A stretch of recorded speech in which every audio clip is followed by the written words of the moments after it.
A very good day, ladies and gentlemen, from whichever part of the world you're watching us. Definitely, this is another episode of the Candid Talk here on Herman Manyora's YouTube channel. Welcome. My name is Evan Sokini. Such a pleasure to have you on board. As usual, I'm here to have these conversations with the man from Luambe, Professor Herman Manyora. How are you, sir? Good. I see schools closed.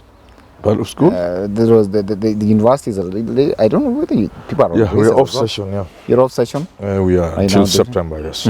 Yes. That's why you've got a lot of time to talk to the people. Yeah. Communicate your views to them. Correct. And definitely prepare yourself for 2027. I hear rumors around that you'll be trying your best luck at the country's top seat. If people want me, I'll do it for them. Yeah, You need somebody like me to change this country. definitely. Yes. Prof, I came across headline, of course, the other day on the dailies of wasted millions, definitely looking at the VIP houses that have been constructed by the government using money from Or the bought public by government. coffers. Definitely. Or bought, some of them are bought by the government, houses which are actually ranging up to 310 million. And yet, up to now, they are unoccupied. Like now, talking of the official residence of the Chief Justice. That is 310 million that has gone into waste. Do you think that the government is deliberately wasteful in its spending, as opined by David D the other day? Yeah. This is a government known for wastage and theft. So there's nothing out of the way. It's normal. Yeah. Steal as much as you can, waste as much as you can. The person who buys the house for the Chief Justice, I remember the case of Cholet when she was registrar, buying, I think there was a house, Elgo, whatever it was. The people, I'm not saying Cholet, I'm just saying the people, that house, I'm just giving the example, it was rejected. There were reasons given, there was radiation, I don't know what was near there. So she may have been innocent, but, and then she's not the one who has bought all these other houses. So I'm not talking about her, I'm just giving an example. Under normal circumstances, a person buying our embassy house in Tokyo or anywhere else, or a house for National Assembly Speaker, they are not interested in the utility. They are not interested in the quality of the house. What are they interested in? They are interested in how much they will get out of it. So if somebody is buying a house worth 310 million, perhaps the really value is 150 million. So there's 160 for somebody to put in their pocket, share with a few people. You sure? It's as simple as that. But this is our country. We are the ones who live here. We know. And there are cases, including our embassies abroad. I've given you examples of houses that have been rejected, and you can look at the reasons why the buildings are being rejected, and that makes a lot of sense. So either somebody is buying out of incompetence, they are not competent enough. Like, for example, we have had this problem with our SACCOs, where SACCOs went into a spree of buying buildings in Nairobi. So you ask yourself, what kind of experience do these SACCO managers have in how to assess property, how to buy property? So most of them ended up buying buildings that were not value for money. Some of it strictly out of incompetence. But some of it were just schemes to eat money. So I think it's not good for the country. So you're saying that in the first place, that house may not even be of the value that has been reported? That's number one. And number two, those rejecting the house, if the Chief Justice refuses the house, rejects the house, I'm not saying I know anything about it, but it could also be tied to the first reason. Because the person buying it was ill, the people buying it were interested in the money they would get through. Not every person selling a house can cut deals with you. You know that. There can be a good house somewhere, but the person does not want you to cut deals. Yes. Let's say there are two houses. They are scouting for a house for the Chief Justice. And they have identified two houses. House A is suitable and the cost is good. Very suitable location, you tick all the boxes. You give the Chief Justice the first day she goes, she doesn't leave the compound.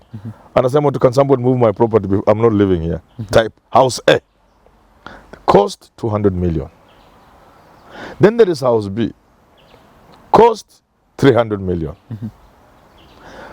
Now, house B at 300 million is not even half as good as house A at 200 million. You can't tick any box. It's in a bad location. The house is badly done. The rooms are not well coordinated. The neighborhood is bad. The structure there is a leaking roof, and those the previous tenders are vandalized, and the house is just crazy. Now, the person selling the good house at 200 million is a straightforward individual. He wants you to pay him 200 cash, and you pay stamp duty. No deal, no cutting corners. So they leave that one alone.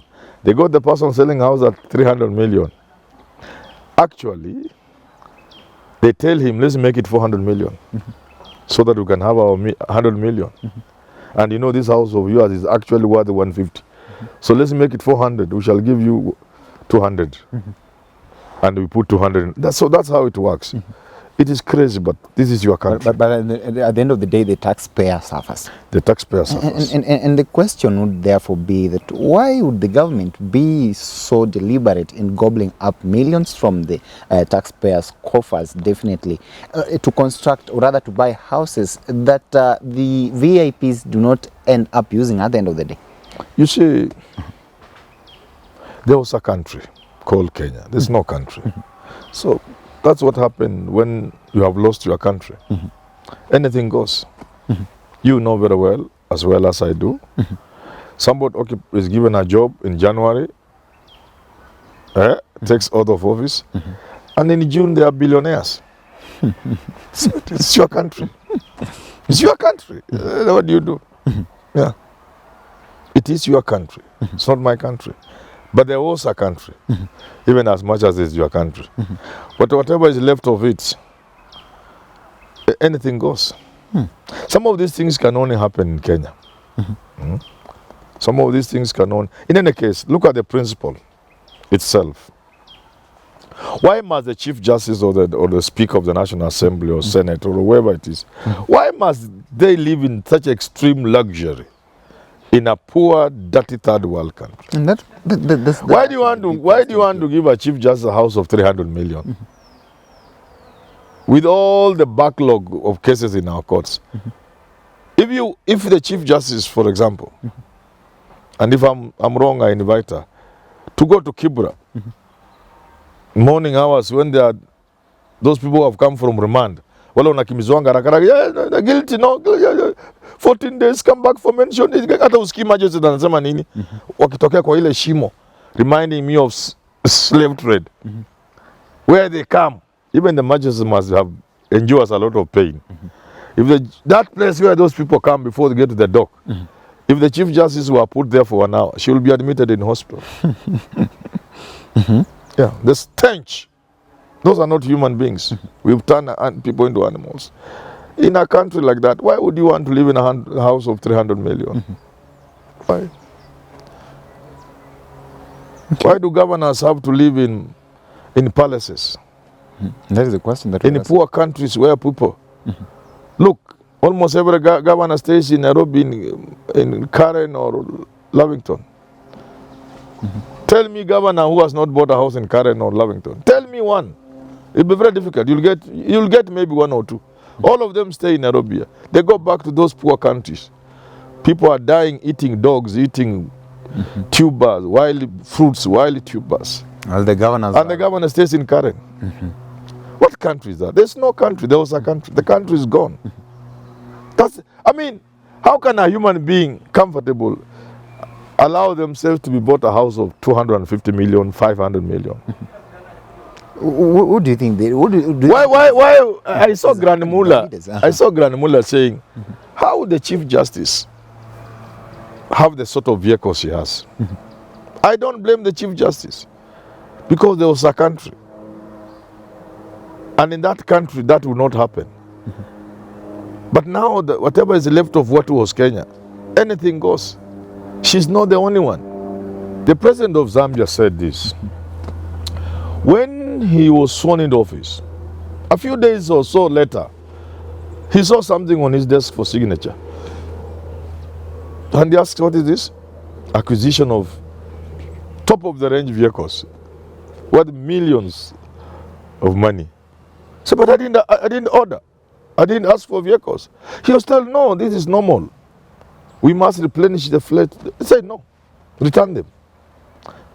Because I didn't order and I don't need them. Zambia is a poor country. How can I drive in this kind? So you need such a men and women of conviction who drive around and see the suffering and the pain of the people of Kenya, who are attached and say, how can I be driven in a 30 million vehicle, a vehicle worth 30 million shillings, in a country where by the government's own statistics from the World Bank also, millions of Kenyans go to bed hungry. Over 35% of Kenyans, by government's own statistics, live before what is defined as the poverty line. In a country like that, with millions of young people without jobs, most of them with college education, in a country like that, why would I be driven in a vehicle worth 40 million? It needs men and women of conviction, men who are touched and say, no, I will not be part of spoiling this country. I'll do my bit. I'm happy to be appointed to this job. I will serve and live, but I will not promote graft. Because sometimes you are innocently driving in that vehicle as a Chief Justice. You are very innocent. You think it's normal. Because these things have been normalized. They look so normal. They are made to look so normal. So you can't even blame anybody. Definitely. We are talking about the Chief Justice. Yeah, and the other, no, she's not the only one. The President of the Speaker judiciary. of the National Assembly of Senate. Have you seen what they drive? You see, these things have been normalized. So you think it's just normal. You do not know that vehicle you are sitting in. Let's say it's worth 30 million. You do not know somebody has made 8 million. Not you. Somebody. Some guys there from procurement. They have made 8 million. Yeah. You do not know because it's been made to look so normal. They even try to rationalize it. Oh, security features, oh, what, oh, you know, you as a Chief Justice, you as Speaker, as what, you know, your security is the security of the state. And therefore, these sort of vehicles, you know, four-wheel vehicles have been found to be unstable. And therefore, there's extra that goes into to make them, you know, you could be traveling in a presidential convoy and those vehicles move very fast. You need a stable. They make you see this is normal. Then you just sign. You approve. But it is not because they wanted that vehicle. Least of all that you need it. It's because if they didn't buy that vehicle, those vehicles for the judiciary or for the National Assembly or whatever it is, how are they going to make their 40 million? In one deal, 40 million they have made. And there will be other deals coming out in the course of the year. Where do you think our VIP leaders definitely would confidently just spit on the faces of the people, and it's like it's nothing It is society that has created that vanity. They have normalized things that should not be normal, that should be shunned, things that people should frown upon or about. They have made them look normal. They have created vanities. You know, they have created vanity and glorified vanity. I give these examples many times. I was in the village driving and I heard a siren. I wondered, what? Siren in the village? Village road. I said, what? Could it be an ambulance? So naturally I pulled, because those roads are so narrow. The guys who do those roads eat all the money and make the road so narrow that two vehicles cannot comfortable. So I pulled aside. Only for me to realize it was a governor. In the village, siren. I don't know, get what I'm saying. In the village. Oh, Governor Napita. Then, I looked and said, I think when people say I use the word stupid, please I must be allowed to use. This is clear stupidity. English cannot give you another word. This stupidity. Then, you walk in the village. When the governor is addressing a rally somewhere, there is a seat. Wanabeba kiti ya governor. Kiti ya governor inabebwa. Bebwa. Look at such a stupidity. What is a governor? This is a small person. Perhaps in a county where people are so poor. Ati wanabeba kiti ya governor. Because wanaonanga kiti ya president inabebwa. Na mtu anatest kama kuna bomu ya akufe. You know, I'm interested to look at the price of a governor's seat, if at all, whatever is so presented. You saw from Shire. That was for a deputy governor. Why were they blaming Odwol? They are wrong. I can tell Orengo on the face. No. Anyway, why are you blaming Orengo Odwol for what is happening? Governors walk with seats carried. Kiti ya governor imebebwa, anaenda anawekwa kwa mkutano pale. Unaangalia, sema this is a poor county. Children are going to school barefoot. Most of them, a good number, learning under trees. They don't have enough classrooms. You can hardly get prescription drugs or drugs in the government hospitals. And the governor anatembea na kiti kwa gari, aenda ishukishwa awekwe. You know, so look at the palaces we are constructing for governors. The Kilifi governor bought a house of about, I don't know how many million people. There was an up. You know, I keep asking ourselves, if you brought a white man, a useless white boy or girl, to be the governor of a county, you know he will never think about a house. Never. Not at all. He'll just operate from anywhere. Even a shop, he'll just get a shop. Itanga milango tatu. Just get a shop. This is for the governor. This is for what? This is for the secretary. And he'll just do. But within 10 years, if you gave him Turkana, you will not know Turkana is the same. But he will never ask for an office. He will never ask for a residence. If he has to build a house, he will just do a few brick, just a small brick house. And he will live in. So, my question now finally comes, do you then think that perhaps our government is just blind to its priorities? It's not government, it's society. It's a society. So that's how we are as a country. There was a country called Kenya. So whatever is left of what Kenya was, these sort of things are now normal. So here we are, still going to buy expensive houses for county chiefs, big vehicles, speakers, big vehicles for our top officials, and we're talking of austerity measures at the same time. Yes. Doesn't this amount to double speak from the government? Yeah. It's not double speak. It's your country. If they behave differently, you could even blame them. If the Chief Justice came in a Toyota Corolla, you think she's crazy. You say, what's wrong with this woman? So she must behave that way because that's what you expect her to behave. Come in a big vehicle and you clap for her. That's your country. Whatever is left, because there was a country, now there's no country. Whatever little is left of the country, that's how you'll behave. And that is the reason why when countries reach where ours have reached, only a revolution can change things. Because ni mapinduzi ya mawazo na fikra. See, not even the revolution in the way you think, blah, blah, no. A revolutionary way of looking at things. A complete paradigm shift. A man or woman should then land into power, who'll turn things like this, 360, and tell people, no, we are facing there. Painfully sometimes. But that's how long do you think it will take us to get there? I think we are about getting there. That where we have reached, nobody seems to care. Impunity. It is impunity that leads people into those ugly sins. Because what impunity does is to irritate the people. Acting under impunity when you are leaders, you irritate people. Whereas the people could have borne the suffering for 100 more years. But because of the impunity, the way you go around things, you just push people into doing what under normal circumstances they would not have done. But because of the impunity, you drive people into the direction of revolution or things of that nature. And that seems to be where we are. Because impunity in this country has never been where it is today. It is at its highest. Even if you are well-intentioned, and I have no doubt, Ruto is well-intentioned. He's trying his best. He wants to change this country. But he's operating in an ecosystem of impunity,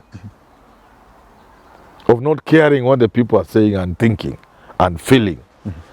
That can lead the country into a revolution faster than you thought. And even Uhuru talked about it. So if we continue in this manner, And not when he's ex-president, former president, when he was president. He said, if we continue in this direction, we are courting a disaster. We are inviting a revolution. And that is where we are. President Obama, when he was here, he said the same. He said, when you drive in this city of yours with these big fuel guzzlers, don't you for a moment imagine people don't know this is stolen money. They know this is their money you are driving. They know. Don't you for a moment imagine they don't know. Obama said it when he was in Kenya. Uhuru said it, that if we continue in this direction, we are inviting a revolution, which is true. But there's still time for us to change. Yeah. There is still time for us to change. Let's keep our eyes open and see whether these houses that have been bought using public money will actually be utilized by the said so officials at the time when millions of Kenyans are living in shanties and in very dilapidated conditions in this country.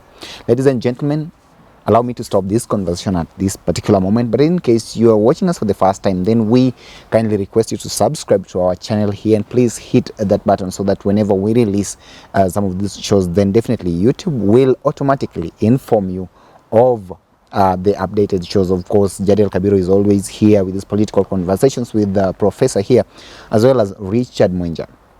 Till we have this conversation again, have yourself a lovely day. My name is Evans Okinyi.